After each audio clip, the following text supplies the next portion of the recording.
The EU's power grab of financial firms has sparked a mass exodus of bankers from the City of London due to the lack of financial service provisions in the Brexit deal.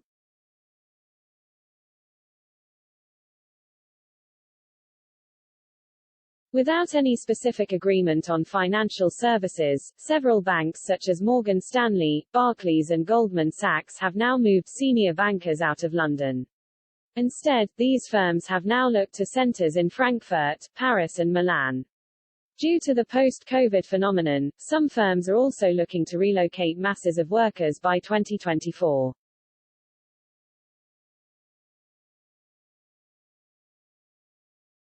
Indeed, Goldman Sachs has now swelled its workforce in Milan from 20 in 2017 to 60 due to the lack of an agreement on financial services.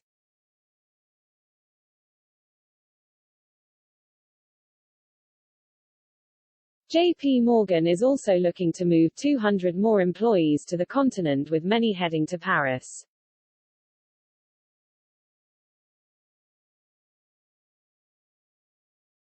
While Paris has attracted the most people, Frankfurt has received the most jobs leaking from London, with 7,600 now reported, according to Reuters.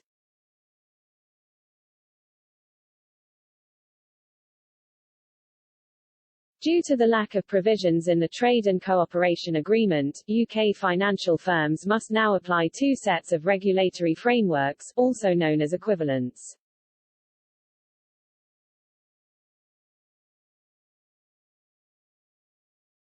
As a result, many have now relocated to Europe to avoid the extra hassle.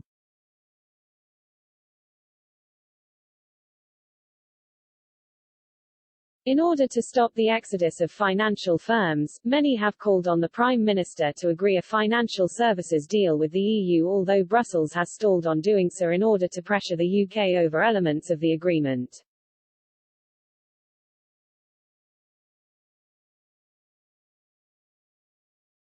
The UK and EU agreed on a Memorandum of Understanding in March to continue the cooperation between financial regulators, but Brussels did not grant equivalence.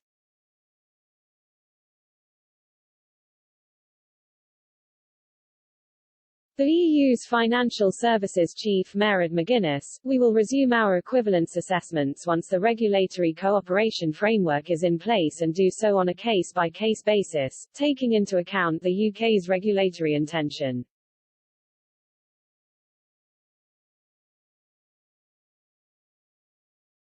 Michel Barnier's controversial immigration proposals have underlined the fact that he, and the EU in general, simply used the issue to pile pressure upon the UK throughout the Brexit debate, a former Labour MP has said.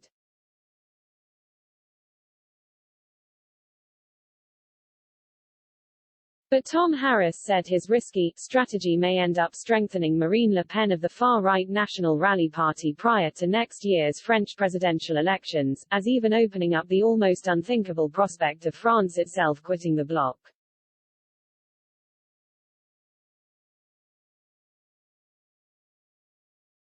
Tom Harris, a committed Brexiteer who served as MP for Glasgow South, previously Glasgow Cathcart, from 2001 to 2015, was reacting after Mr. Barnier called for the suspension of all non-EU immigration into France, something Mr. Harris suggested contrasted with the Frenchman's rhetoric in the wake of the result of the 2016 referendum.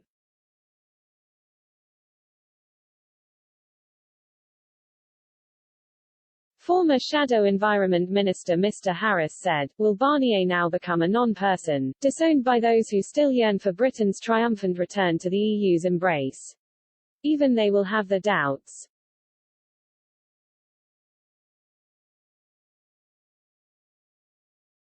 Not only can we no longer be sure if Barnier was actually negotiating in good faith with the UK, if he gets his way and actually wins the presidency, he could open the way to France leaving the bloc.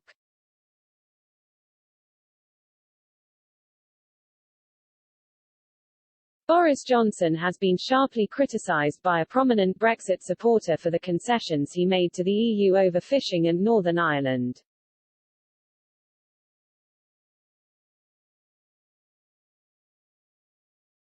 As part of his Trade and Cooperation Agreement (TCA), the Prime Minister agreed to the Northern Ireland Protocol, which has introduced some customs checks on goods travelling between Northern Ireland and the rest of the UK. This infuriated Unionists who argue it undermines the British Union.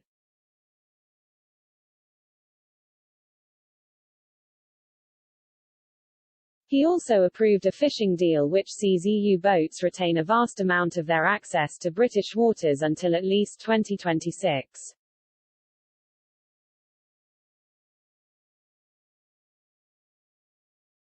Ben Habib, formerly a Brexit Party MEP, criticised Mr. Johnson's record on Twitter.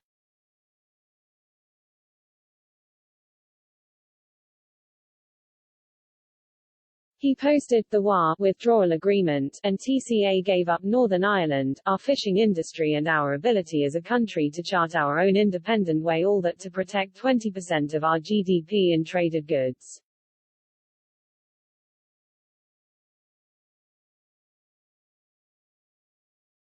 Nicola Sturgeon's hopes to break up the UK have been ripped apart by Brexiteer Sir John Redwood, who highlighted 4 clear reasons why a referendum cannot be held.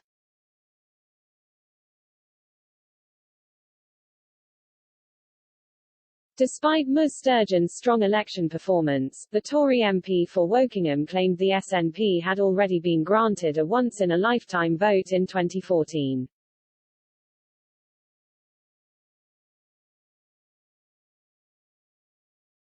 Not only did the people of Scotland vote 55 to 45 to remain in the UK in 2014, but Sir John claimed a referendum at this time would be disruptive for the country.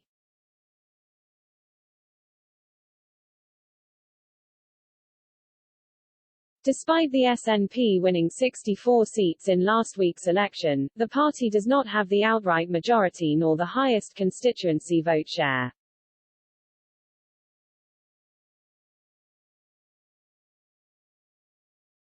The EU has admitted that Britain is set to recover from the COVID pandemic much faster than itself, and praised its former member states' roaring success on vaccines.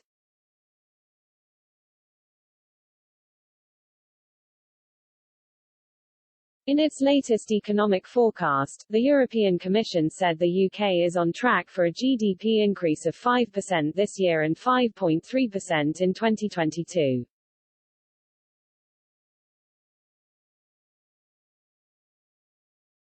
This was more promising than the recovery figures predicted for the 27-member bloc.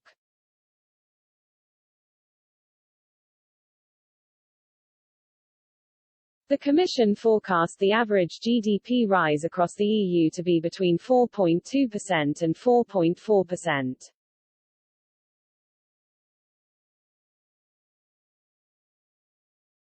Britain is on the verge of outperforming the rest of the world thanks to its stellar vaccine rollout and the stability provided by Boris Johnson's hefty parliamentary majority, in sharp contrast to the dire warnings issued by anti-Brexit doom-mongers 5 years ago, a Remainer economist has said.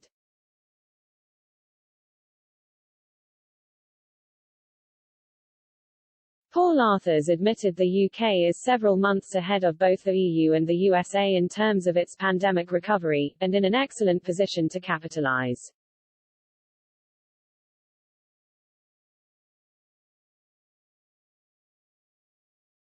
Mr. Arthurs, the author of books including The Fearful Rise of Markets, said he had voted to stay in the bloc in June 2016, and still wished the result had been different.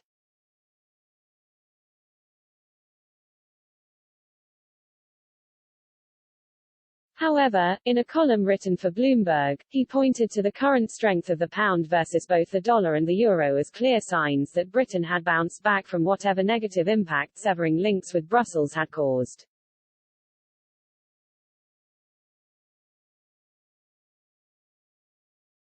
The EU will allow Nicola Sturgeon's independent Scotland into the bloc, as Spain will not treat it in the same way as Catalonia, a political scientist has told Express.co.uk. The election victory is an urgent issue for one union, the UK, but it may also pose important questions down the line for another, the EU.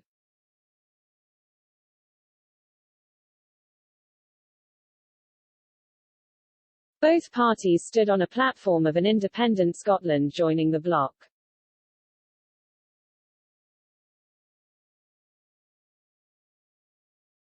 Emmanuel Macron's France is acting like a rogue state with its threat to block UK financial firms seeking access to the EU's market in a bid to force Britain to back down over access for French fishing boats, an MP has said.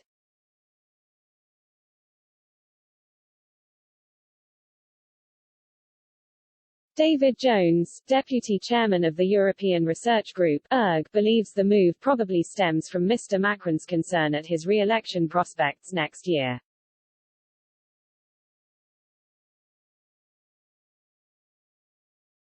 Clement Beaune, France's Minister for European Affairs and a close ally of the French president, has already hinted at the possibility of his country moving to delay access for UK financial services, and insiders have confirmed such a strategy was under consideration.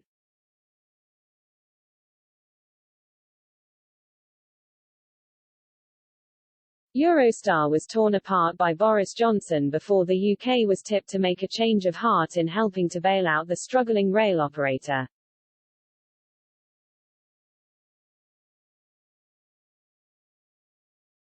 The cross-channel train operator has taken a massive hit due to the COVID-19 pandemic.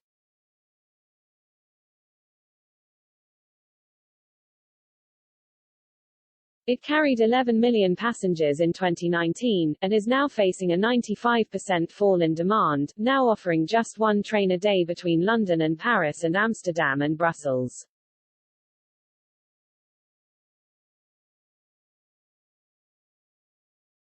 Having already secured a deal with lenders to refinance hundreds of millions of pounds of debts, the UK is now believed to be in the running to offer Eurostar a state-backed bailout.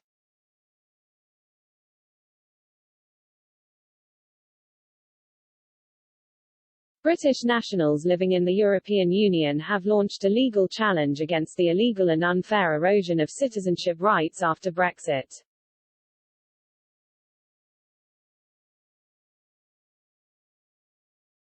Expat campaign group Brits Abroad have spearheaded the push to have Britons living in the EU recognised with European citizenship.